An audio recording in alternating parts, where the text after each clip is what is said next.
Sulitnya pasokan bahan baku garam, pabrik garam dapur di Cianjur, Jawa Barat terancam gulung tikar. Pasalnya sejak 3 bulan terakhir, baru hari ini bisa memproduksi garam dapur. Biasanya di pabrik ini sehari bisa memproduksi garam dapur sebanyak 4 hingga 5 ton. Namun kali ini hanya mampu memproduksi 2 ton, itu pun stok bahan bakunya sudah habis.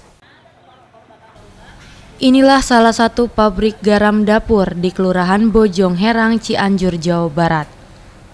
Sulit dan langkanya bahan baku garam berdampak terhadap produksi garam dapur. Biasanya di pabrik ini mampu memproduksi sebanyak 4 hingga 5 ton dalam sehari.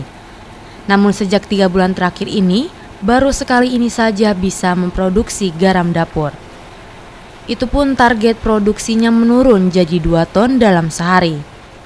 Hal ini disebabkan karena kelangkaan serta mahalnya bahan baku garam, sehingga pasokan bahan baku sulit diperoleh. Sementara untuk harga normal bahan baku garam biasa dibeli kisaran Rp600 hingga Rp1.000 per kilogramnya. Akibatnya pengelola garam dapur menaikkan harga kemasan garam dapur yang biasa dijual Rp2.000 kini naik menjadi Rp6.000 per kilogramnya. Kelangkaan ini disebabkan akibat faktor cuaca buruk di sejumlah daerah yang menjadi pemasok bahan bakunya. Salah satunya di Cirebon dan Indramayu yang menjadi pemasok bahan baku garam ke wilayah Cianjur.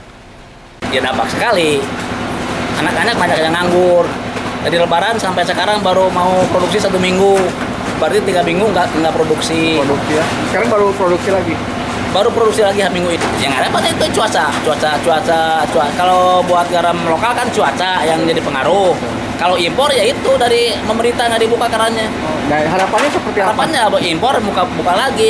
Penyebab terjadinya kelangkaan bahan baku garam serta tingginya harga garam ini disebabkan oleh faktor cuaca di sejumlah daerah yang menjadi pemasok bahan baku garam, seperti Cirebon dan Indramayu. Produsen garam berharap agar pemerintah segera membuka keran bahan baku garam impor agar harga garam bisa kembali normal. Dari Cianjur, Jawa Barat, Asep Hendrawan mengabarkan.